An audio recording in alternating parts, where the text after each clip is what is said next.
Hello viewers, this is Jubilee Saikia and you're watching My News NE. The long-standing border dispute between Assam and Nagaland has erupted once again as hundreds of farmers stage a large-scale protest today in Merapani border area. Here we are bringing you the full details.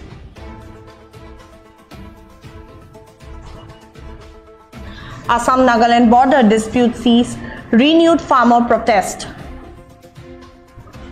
Farmers protest Nagaland's palm oil cultivation on disputed land. Nagaland prohibits farming on 1,200 acres of contested land.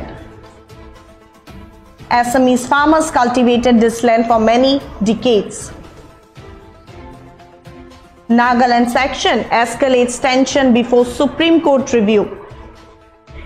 Yes, viewers, the long-standing border dispute between Assam and Nagaland has erupted once again as hundreds of farmers stage a large-scale protest in Shantipur in the Merapani border area.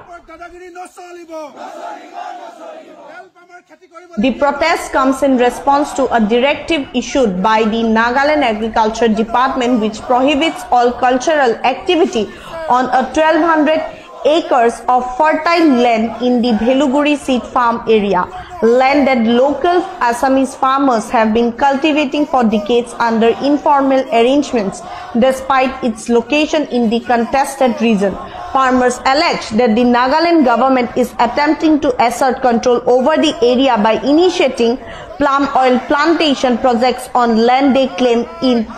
within Assam's territory but has systematically encroached upon over the years. The Bheluguri seed farm and the larger Assam-Nagaland border issue are currently under judicial review in the Supreme Court of India. However, the Nagaland administration's latest move had triggered fresh unrest among approximately 1,000 farming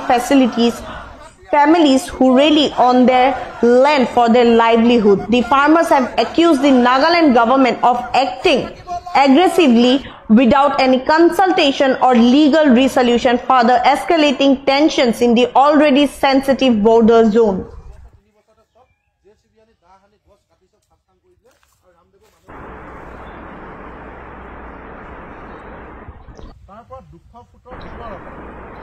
Here is what the protesters have stated about the incident. Sauk apnaluke Assam sarkare anki Bharat sarkareo koy proত্যেকটো রাজনৈতিক দলে ইলেকশনৰ আগত কয় যে আমাক vote দিয়া কি AGP কি কংগ্ৰেছ কি বিজেপি কি সিপিআই সিপিএম সব দলে কয় আমাক ভোট দিয়া আমি আন্তঃৰাজ্যিক সমস্যা সমাধান কৰিম অসম নাগালেণ্ডৰ সমস্যা সমাধান কৰিম অসমৰ মেঘালয়ৰ সমস্যা সমাধান কৰিম অসম অৰুণাচল প্ৰদেশৰ সীমা সমস্যা সমাধান কৰিম এতিয়াৰ চৰকাৰখনেটো একুপ আগলে গৈ কয় যে আমি সমস্যা সমাধান কৰি দিলু বুলি বাবালয় তেওঁলোকে দিল্লীত গৈ বাবালয় আমি অসমৰ নাগালেণ্ডৰ সমস্যা সমাধান কৰিলু তাৰ পিছত যোৱা 22 মাৰ্চ তাৰিখে গভৰ্ণমেণ্ট অফ নাগালেণ্ড চৰকাৰৰ পেডত সিড ফাৰ্মৰ ডাইৰেক্টৰে সহি কৰি এখন কাগজ অসমৰ 1500 কৃষকলৈ দিছে অসমৰ মেপৰ ভিতৰত পৃথিৱীৰ কোন এনেকুৱা ঘটনা সংঘটিত হয় অসমৰ মেপৰ ভিতৰত অসমৰ এখন জিলা গোলাঘাট জিলাৰ এটা জনবসতি অঞ্চল দয়াঙৰ 1500 কৃষকক ওয়াৰ্নিং দিছে যে তোমালোকে নিজৰ মাটিত খেতি কৰিব নোৱাৰা সেই মাটি নাগালেণ্ডৰ অকল কাগজ কৃষকক দিয়া নাই সেই কাগজৰ কপি লিখি দিছে number 1 director of agriculture for information তাৰমানে অসম চৰকাৰৰ কৃষি বিভাগৰ ডাইৰেক্টৰে 22 মাৰ্চতে এখন কাগজ দিছে অসম চৰকাৰৰ border magistrate Merapani for information border মেজিষ্ট্ৰেটলে দিছে পুলিচলে দিছে বাকি বাদেই দিলু direct border magistrate agriculture Assam চৰকাৰ বৰঘৰলে এই নটিছখন দিছে কি বুলি দিছে যে the area within 200 feet from the demarcated boundary of the state seed farm Merapani is allotted for oil palm plantation কৈছে যে এই মাটিখিনি অলৰেডি বাবা ৰামদেৱ বা অইল পামৰ খেতি কৰিবৰ কাৰণে কেন্দ্ৰীয় চৰকাৰক দি দিছে আৰু তাত কোনেও therefore all farm tenants shall not undertake any farming activity within the above mentioned area from date of issue this letter কি লেটাৰ 22 মাৰ্চত দিয়া লেটাৰ 22 মাৰ্চৰ পিছত নাগালেণ্ড চৰকাৰে কৈছে যে এই মাটিত কোনেও খেতি কৰিব নোৱাৰিব এই কপি বৰ্ডাৰ মেজিষ্ট্ৰেট চৰকাৰক দিছে তাৰপিছত ক'ত শুই আছে অসম চৰকাৰ ক'ত শুই আছে ক'ত শুই আছে গোলাঘাট প্ৰশাসন ক'ত শুই আছে ডিসি ক'ত শুই আছে মেৰাপানী পুলিচ ক'ত শুই আছে বৰ্ডাৰ মেজিষ্ট্ৰেট ক'ত শুই আছে চিআৰপি মানুহে এতিয়া না খাব পাৰিছে না শুব পাৰিছে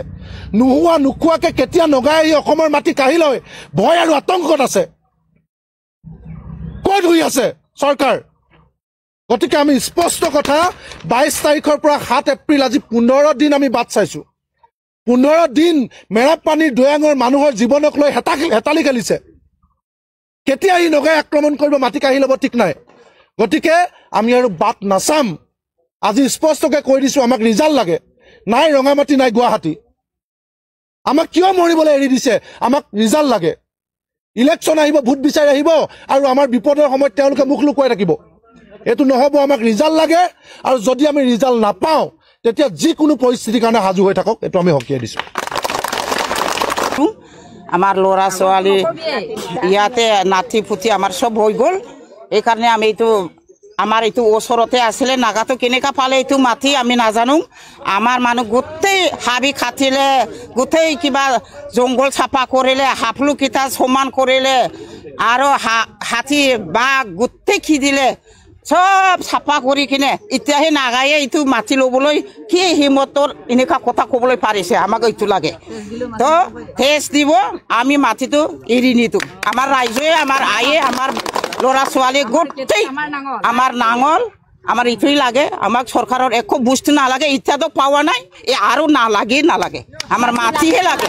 আমাৰ চিলফাৰাম লাগিবই লাগিব That's all for now. For further updates, keep watching My News Any.